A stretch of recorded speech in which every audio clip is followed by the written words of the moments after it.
సరే అయితే జాగ్రత్త. మంచిగా స్కూల్కి వెళ్ళండి, ఎక్కడ కూడా ఆగకండి, సరేనా? నేను ఇప్పుడు ఇంట్లో పనంతా చెయ్యాలి. రాణి పక్షి ఇల్లంతా శుభ్రం చేస్తుంది. అదే సమయంలో అక్కడికి రాజు పక్షి ఆహారం తీసుకుని వస్తాడు. చూడు రాణి పక్షి, వర్షాకాలానికి సరిపడా ఆహారాన్ని తీసుకొచ్చాను. నిజమే, కానీ నాకు కొంచెం భయంగా ఉందండి. ఏమైంది రాణి పక్షి? దేన్నన్నా చూసి నువ్వు భయపడ్డావా ఏంటి? దేని గురించి మాట్లాడుతున్నావు? రాత్రి పడుకున్నప్పుడు మా అమ్మ కల్లోకి వచ్చిందండి. మా అమ్మకి అసలేమీ ఆరోగ్యం బాగోలేదు అన్నట్టుగా వచ్చింది. నాకేమో అక్కడికి వెళ్ళాలనుంది, కానీ పిల్లల స్కూల్ ఉంది కదండి, వెళ్ళటం కూడా చాలా దూరం. మళ్ళీ ఇప్పుడు ఏం చెయ్యాలో తెలియట్లేదండి. నాకైతే చాలా భయంగా ఉంది. భయపడకు రాణి పక్షి, ఇంత చిన్న విషయానికి ఎందుకు అంతలా ఆలోచిస్తున్నావు? నేను వెళ్ళి మీ అమ్మగారు ఎలా ఉన్నారో చూస్తాను. నువ్వు నాకు కావాల్సిన లగేజ్ అంతా సర్దిపెట్టు. అలాగే మీ అమ్మగారికి కావాల్సిన కొన్ని ఆయుర్వేద మూలికలు కూడా తీసిపెట్టు. అసలే మంచు ప్రదేశం కదా. సరేనండి, మీకోసం నేను అన్నీ సర్ది పెడతాను, మీరు వెళ్ళండి.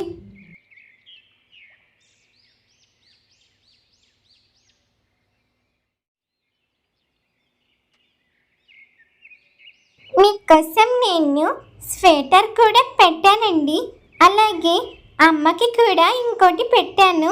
చలిలో కావాల్సిన మూలికలు కూడా పెట్టానండి. అమ్మకి తాగించండి, ఆరోగ్యం కూడా కుదుట పడుతుంది. అమ్మకి ఆరోగ్యం బాగుంటే ఇవి అమ్మకి ఇచ్చేసి మీరు వచ్చేసేయండి. ముందు నువ్వు వర్షాకాలం దగ్గర పడుతుంది కాబట్టి ఇంట్లో కావాల్సినవన్నీ తెచ్చిపెట్టేసుకో. అసలే వానలు పెరిగేటట్టున్నాయి. నేను రాజు దగ్గరికి వెళ్ళి పనికి రావట్లేదని చెప్పి మీ అమ్మ దగ్గరికి నేను బయలుదేరతాను. కానీ మీరు జాగ్రత్తగా వెళ్ళేసి రండి. అది అసలే చాలా దూరం, అందులోనూ మంచు ప్రదేశం కదండి. సరే, జాగ్రత్తగానే వెళ్తానులే. చీకటి పడకముందే బయలుదేరతా. రాజుపక్షి బయటికి వెళ్తున్న సమయంలోని చిన్ను ఇంకా బంటీలు వస్తారు. రాణి పక్షి తనకొచ్చిన కలంతా వివరిస్తుంది. జాగ్రత్తగా వెళ్ళిరండి నాన్న, మేము కూడా వచ్చేవాళ్ళం కానీ సెలవులు రాలేదు కదా. అమ్మమ్మని జాగ్రత్తగా చూసుకోండి.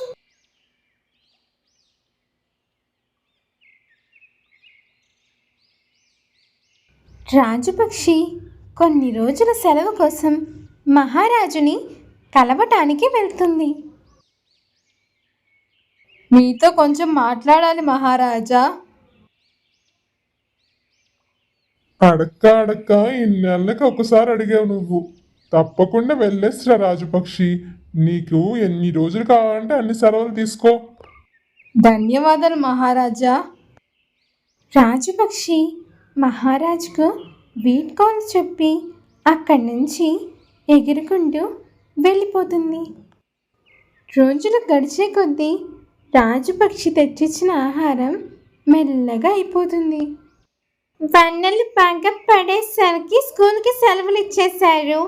ఇప్పుడు పిల్లలకి 3 పూటలు పెట్టడానికి ఇది సరిపోదు కదా. ఆయన ఉంటే ఏదొకటి తీసుకొచ్చేవారు. నేను ఇప్పుడు పిల్లల్ని మీనా దగ్గర పెట్టి పొలంలోకి వెళ్ళి ఏమైనా దొరుకుతాయేమో అని చూడాలి. పిల్లల్ని మీనా చూసుకుంటుందిలే.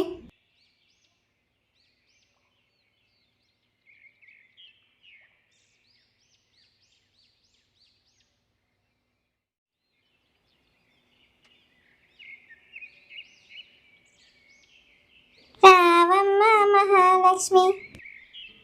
మీనా, నేనేం మహాలక్ష్మినైతే మా ఇంట్లో తినడానికి సామాన్లు ఎందుకు అయిపోతాయి? సరే కానీ నేను పొలం వరకు వెళ్తా, పిల్లల్ని చూసుకో నువ్వు. 6 నెలల కిందట నువ్వు క్యాబేజీ విత్తనాలు వేశావు. అవేమో ఇప్పుడు పెరిగిపోయాయి. నువ్వు గనక వెళ్ళకపోతే ఆ క్యాబేజీలు నడుచుకుంటూ మీ ఇంటికి వచ్చేస్తాయే బాబు. నువ్వు అసలు అన్నీ మర్చిపోతున్నావు. అఖిల చెప్పేదాకా కూడా నాకు ఈ విషయం గురించి తెలియలేదు. నువ్వు ముందు పొలానికి వెళ్ళి క్యాబేజీలు చూడు. మర్చిపోయాను. 4 రకాల కాయగూరలు కూడా వేసినట్టున్నా. సరే వెళ్తున్నాను.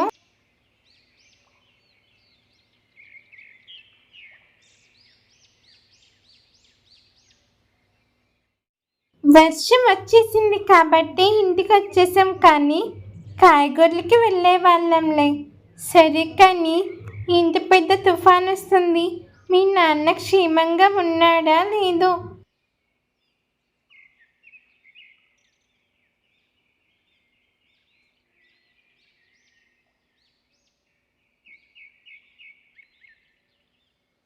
అమ్మా, కాయగూరలు కోసి అమ్ముతున్నావు కదా, జాగ్రత్త అమ్మా.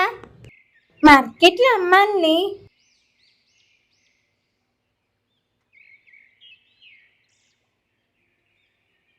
మరుసటి రోజు రాణి పక్షి అక్కడున్న కాయగూరలన్నీ సంతలో అమ్మడానికి తీసుకుంది. ఆలోచిస్తే ఆశాభంగం. తాజా తాజా కాయగూరలు. కొంతసేపటికి పిల్లలు స్కూల్ నుండి వస్తారు.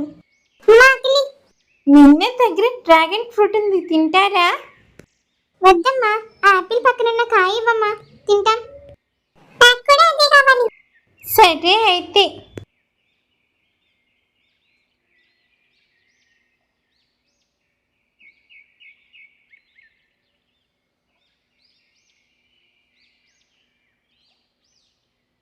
రాజుపక్షి చాలా రోజుల తర్వాత వారి అత్తయ్య గారింటికి వెళ్తుంది.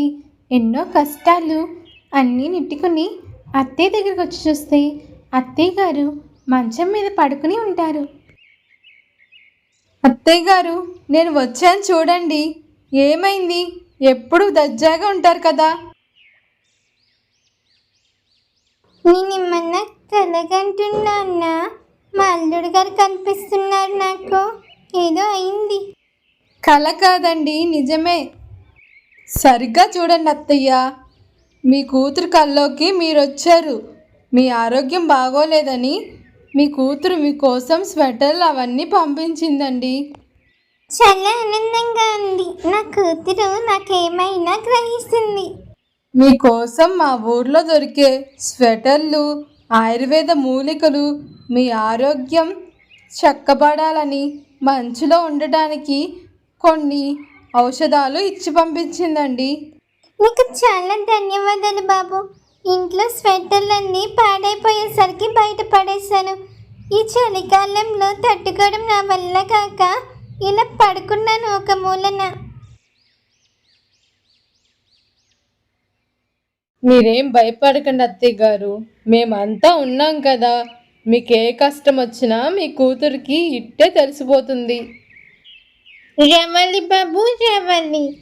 కేజీ 100 రూపాయలు మాత్రమే. వచ్చి తీసుకోండి. రోజులానే సంతలోకి కొన్ని రాక్షస పక్షులు వచ్చి వాళ్ళ దగ్గర డబ్బులు తీసుకోవడం మొదలు పెడతాయి. ప్రతిరోజు మీదొక సంత అయిపోయింది. ఇదిగో చూడు రాణి పక్షి, వీళ్ళు అడిగిన డబ్బు వాళ్ళకి ఇచ్చేయాలి. కానీ నిన్న మనం సంపాదించే డబ్బులు వీళ్ళకి ఎందుకు ఇవ్వాలి? అయినా నా దగ్గర డబ్బులు లేవండి, ఏమనుకోకండి.